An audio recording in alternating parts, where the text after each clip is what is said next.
स्वागत है। यशपाल की कहानी निरापद सुनते हैं। अबे, यह तेरे घर की चौपाल है? सिपाही ने विक्टोरिया पार्क की एक बेंच पर सोए हुए सूरज की बाह झटक कर उसे उठा दिया।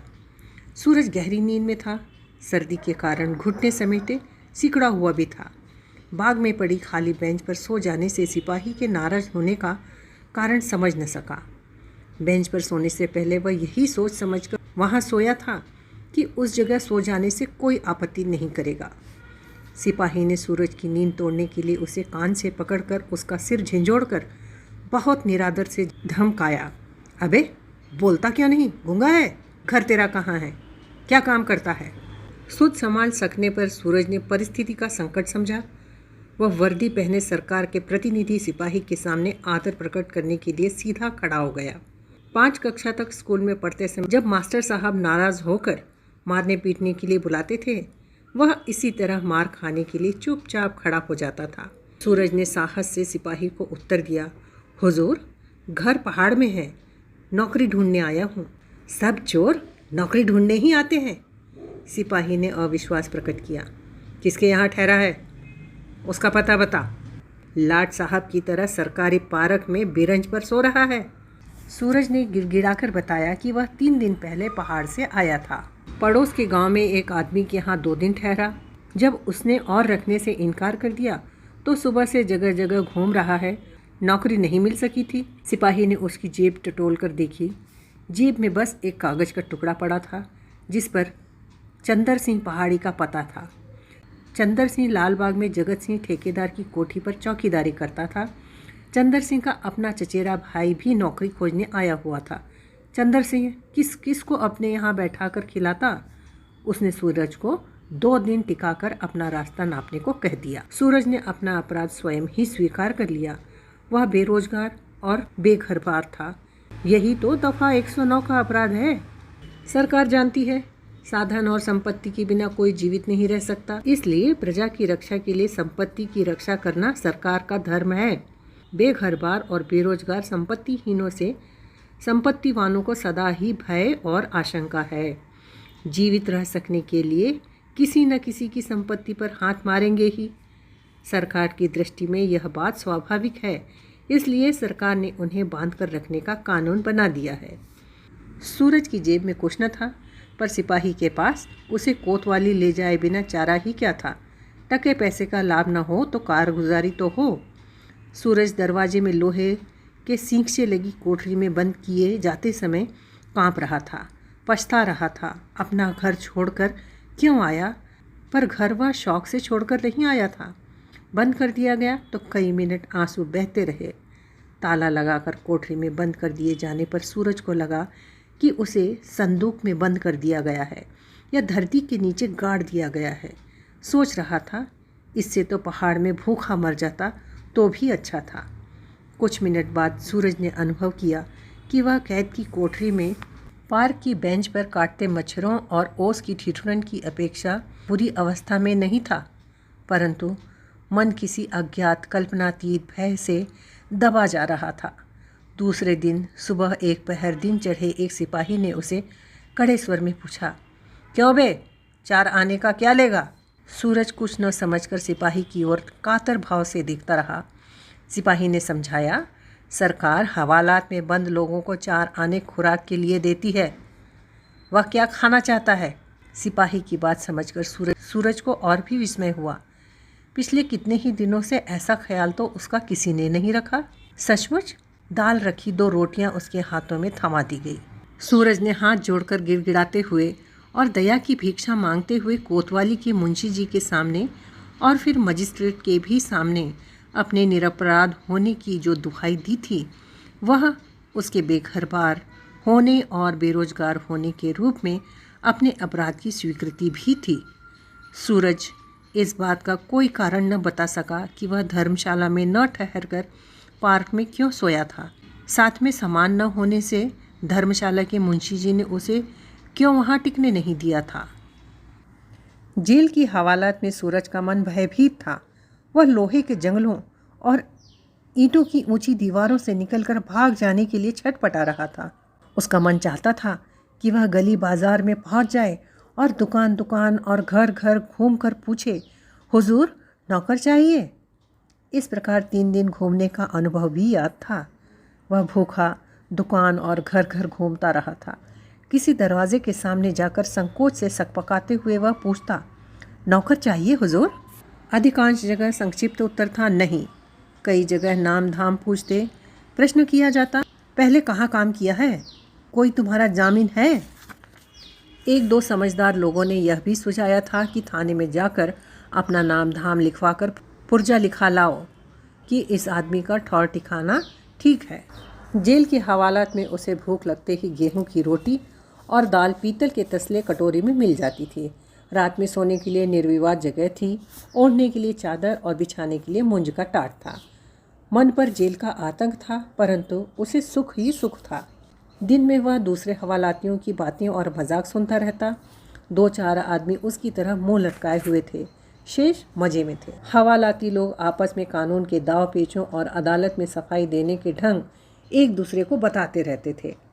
जेब काटने के अपराध में पकड़ा गया आदमी चोरी के अपराध में पकड़े आदमी को घृणा से देखता था और डकैती के अपराध में पकड़कर लाया गया जेब काटने वाले अपराधी के सामने अकड़ कर चलता था। सबसे हीन स्थिति में सूरज और उसके जैसे अपराधी थे, जो अपराध जगत के किसी भी कौशल या वीरता का गर्व नहीं कर सकते थे। उनके लिए लुटिया चोट्टे और बछिया के ताऊ का तिरस्कारपूर्ण संबोधन था। दूसरे लोग उनकी कातरता देखकर हंस देते थे। 15 दिन तक सूरज की जमानत देने कोई नहीं आया तो उसे अदालत में ले जाकर सुना दिया गया कि उसे बेरोजगार और बेघर-बार घूमने के अपराध में 1 बरस की कड़ी जेल की सज़ा दी गई है। कड़ी जेल का अर्थ था उसे जेल में कड़ा श्रम करना पड़ेगा। सज़ा का हुक्म हो जाने पर सूरज को दूसरे हाथे और बैरक में बदल दिया गया। वह घर से जो फटे पुराने कपड़े पहनकर आया था, उनकी जगह उसे जेल की फटी पुरानी वर्दी दे दी गई। अब उसे कभी बान बांटना पड़ता, कभी दूसरे कैदियों के साथ कुएं से पानी निकालने के लिए चरखी चलानी पड़ती, कुछ दिन चक्की भी पीसना पड़ी। कभी उसे जेल की तरकारी की खेती में काम करना पड़ता। सूरज के लिए कोई काम कठिन न था, काम ही तो करना चाहता था। ढूंढने से काम नहीं मिलता, अब ज़बरदस्ती करवाया जा रहा था। यह ज़बरदस्ती उसे खल नहीं रही थी। 9 छटाक रोटी दाल और तरकारी की चिंता न थी। दुख था तो केवल मन में बसे अपमान का कि वह जेल में था और साथ के कैदी उसे दफ़ा 109 का बोधा बेकार आदमी समझकर तिरस्कार से देखते थे। 10 मास की जेल काट लेने और 2 मास की मुआफ़ी मिलने पर सूरज जब जेल से छूट रहा था तो मन में उत्साह था कि अब बाहर घूम घूम कर नौकरी ढूंढ लेगा। वह लखनऊ में ही गिरफ्तार हुआ था, इसलिए छूटते समय उसे घर पहुंचने तक का किराया मिलने का भी प्रश्न न था। जेल के नियम के अनुसार उसे दिन भर की खुराक के लिए केवल 6 आने दिए गए और उसके वही फटे पुराने कपड़े जिन्हें पहनकर वह जेल आया था, जेल के कपड़े वापस लेकर लौटा दिए। सूरज 10 मास जेल में बिताकर नौकरी ढूंढने चला तो झिझक और संकोच और भी अधिक था। पहले कहाँ क्या काम करता था, इस प्रश्न का उत्तर वह क्या देगा?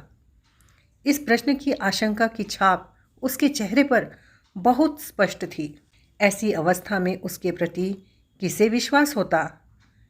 यह जान लेने पर कि वह जेल से छूटकर आया है, उसे नौकर रखने की मूर्खता कौन करता? रात का पहला पहर बीतते बीतते सूरज फिर उसी संकट की अवस्था में था। किफ़ायत करके 2 आना बचा लेने के कारण वह भूखा भी था। इस बार वह उतना अनुभवहीन न था कि पार्क में जाकर सो जाता और फिर सीधा जेल पहुंच जाता।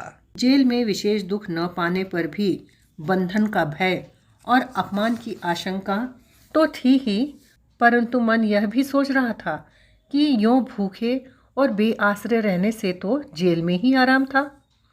जेल में पाए ज्ञान के आधार पर सूरज रात बिताने के लिए लखनऊ के चारबाग स्टेशन के 3रे दर्जे के मुसाफिर खाने में जाकर लेट रहा। रात भर के सोच विचार के पश्चात दूसरे दिन सूरज को नौकरी की तलाश के लिए घूमते फिरना व्यर्थ जान पड़ रहा था। वह समझ चुका था कि उसे नौकरी नहीं मिलेगी। उसे शरण केवल जेल में ही मिल सकती है, परंतु स्वयं जेल में जाकर स्थान मांगने से तो जेल में स्थान नहीं मिलता। सूरज संध्या समय फिर विक्टोरिया पार्क की बेंच पर जा लेटा। प्रतीक्षा में था कि सिपाही उसे जेल लिवा ले जाने के लिए बुलाने आएगा। लोग कहते हैं मौत को ढूंढने से मौत भी बगल बचाकर निकल जाती है। सूरज के सोते जागते रात बीत गई। उस रात सिपाही उसे पकड़ने नहीं आया। भूख से व्याकुल सूरज का तीसरा दिन बीतना और भी कठिन हो गया। निरुत्साह से उसने 3-4 जगह काम मांगने के लिए बात की। पिछले दिन बचाए धन में से 2 पैसे के चने चबाए। ऐसा संकट तो जेल में एक दिन भी नहीं झेला था। पार्क की बेंच पर लेटकर ओस और मच्छरों का शिकार बनने से क्या लाभ था। सूरज फिर स्टेशन पर तीसरे दर्जे के मुसाफिर खाने में जा पहुंचा। मुसाफिर खाने में एक साथ यात्रा करने वाले लोग एक एक जगह घेर कर बैठे बिस्तर लगाकर लेटे हुए थे। कुछ लोग रोटी पूरी सत्तू खा रहे थे, कुछ बीड़ी सिगरेट पीकर या केवल बतिया कर समय काट रहे थे, कुछ नींद में बेखबर खुर्राटे लेते सो रहे थे। एक भला आदमी लंबाई से दोहरी की हुई दरी पर खेस बिछाए अपना सामान तकिए की तरह सिर के नीचे दबाए लेटा हुआ था। गर्मी के कारण धोती घुटनों तक उठा ली थी, कुर्ता उतार दिया था, केवल बंडी पहने था। उसके पास की जगह खाली थी। सूरज कुछ स्थान छोड़कर वहीं फर्श पर लेट गया था। कभी थकावट से आंखें मूंदने लगती और कभी भूख से आंखें खोले सोचने लगता तो क्या करे। समीप लेटे आदमी की नाक धीमे धीमे बजने लगी, परंतु सूरज का ध्यान उस ओर न था। सहसा सूरज ने घबराई हुई आवाज़ सुनी, 11 बज गए। उसके समीप लेटा आदमी बहुत उतावली में कुर्ता पहनकर जल्दी जल्दी बिस्तर लपेटकर प्लेटफॉर्म के दरवाजे की ओर भाग चला। इस उतावली और जल्दबाजी में भूरे रंग का एक बड़ा सा बटुआ उसके सामान से फिसलकर फर्श पर ही रह गया। सूरज ने बटुआ देख लिया था। वह कुछ झिझका और फिर हाथ बढ़ाकर उसने बटुआ उठा लिया। बटुए को उसने न खोला न छिपाया, हाथ में लिए बैठा रहा। 5-6 मिनट बीत गए। वह निश्चल बैठा रहा। हम वहीं लेटे थे। सूरज ने ऊंचे स्वर में सुना और देखा। वही आदमी अपना बिस्तर को बगल में दबाए एक सिपाही को साथ लिए बदहवासी में उसी ओर लपका आ रहा है। सूरज तुरंत समझ गया। बटुआ थामे हाथ को उसने आदमी की तरफ बढ़ा दिया और बोला, यह बिस्तर में से गिर गया था। भले आदमी ने बटुआ सूरज के हाथ से झपट कर छाती से लगा लिया और फिर सोचकर बोला, हम पहले कह देते हैं। बटुए में 700 रुपये थे। उसने सिपाही के सामने रुपए गिने। रुपए पूरे थे। वह सिपाही को साथ आने की कृपा के लिए धन्यवाद देने लगा। सहायता मांगने वाले आदमी का तो संकट दूर हो चुका था, परंतु सिपाही चोरी के अपराध को कैसे नज़रअंदाज कर देता। उसने आग्रह किया, नहीं साहब, थाने में चलकर रिपोर्ट लिखवाइए। इस चोर को भी साथ चलना होगा। सूरज ने एक बार फिर कहा, हुजूर, बटुआ बिस्तर से गिरा था, हमने निकाला नहीं। सिपाही ने एक चपत उसके सिर पर देकर डांट कर चुप करा दिया। सिपाही चोरी की रिपोर्ट कराने वाले और चोर को लिए स्टेशन के थाने में पहुंचा। थाने में मुंशी जी रपट को आराम से ब्यौरेवार लिखाना चाहते थे। इस झगड़े में मुसाफिर की गाड़ी छूट जाने की आशंका थी। वह बार बार कहे जा रहा था, हुजूर, हम यह कहाँ कह रहे हैं कि बटुआ चोरी से निकाला गया है, शायद गिर ही गया होगा। हमें रिपोर्ट लिखाने की क्या ज़रूरत है। शीघ्र छुटकारा पाने के लिए उसने सलामी के 2 रुपये मुंशी के सामने रख दिए और अपना पता लिखाकर बिस्तर उठाकर चलता बना। स्टेशन के थाने का सिपाही सूरज को सींग से लगी कोठरी में बंद कर ही रहा था कि बड़े दरोगा साहब दौरे पर आ गए। सूरज की ओर देखकर उन्होंने पूछ ही लिया, यह किस जुर्म में यहाँ आया है, और एक कुर्सी पर बैठकर उन्होंने सिगरेट सुलगा दी। सूरज को पकड़कर लाने वाला सिपाही अभी मौजूद था। उसने एड़ियाँ जोड़े, घुटने सीधे कर अकड़ी हुई बाह से दरोगा जी को सैल्यूट कर संक्षेप में बयान दिया, एक मुसाफिर ने बटुआ चोरी जाने की शिकायत हमसे की थी। हम मुसाफिर को लेकर मौके पर पहुंचे और वहां इस आदमी के पास बटुआ बरामद हुआ। मुसाफिर को दिला दिया।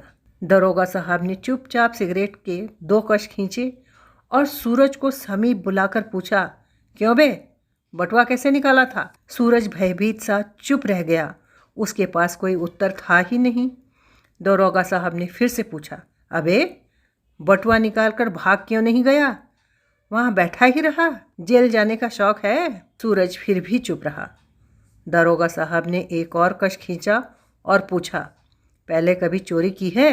सूरज ने इनकार में सिर हिला दिया। दरोगा साहब ने फिर से पूछा, बटुआ तूने चुराया था? सूरज सोच में चुप रहा। प्रश्न दोबारा पूछे जाने पर उसने स्वीकृति में सिर झुका दिया। दरोगा साहब ने उसकी ओर झुककर और ध्यान से देखकर फिर पूछा, क्यों, क्या जेल जाना चाहता है? सूरज ने तुरंत स्वीकृति में सिर झुका दिया। दरोगा साहब के चेहरे पर मुस्कान आ गई। बोले, अबे बिना कुछ करे धरे ही जेल जाएगा? जेल में क्या हराम की रोटी रखी है? उसके लिए सीने में दम चाहिए बेटा। दरोगा साहब ने सूरज को पकड़कर लाने वाले सिपाही की ओर देखकर संबोधन किया, जमादार, यह चोर की शक्ल है? नीरे पोंगे हो तुम? जेल में क्या ऐसे कूड़े कबाड़ को भेजा जाता है? हराम की खाने के लिए झूठा जुर्म कबूल कर रहा है। निकालो इस नकारे को यहाँ से 2 लात देकर। दारोगा साहब के हुक्म से सूरज को थाने के पिछवाड़े के दरवाजे से गर्दनियां देकर निकाल दिया गया।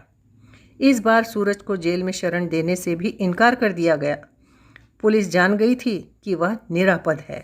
प्रिय श्रोताओं, निरापद कहानी यहाँ पर पूरी होती है। निरापद कहानी यशपाल जी की सामाजिक और लोकप्रिय कहानियों में से एक है। आपको यह कहानी और प्रस्तुतिकरण कैसा लगा? आपके विचारों और आपके कमेंट्स का मुझे तहे दिल से इंतज़ार रहता है। धन्यवाद।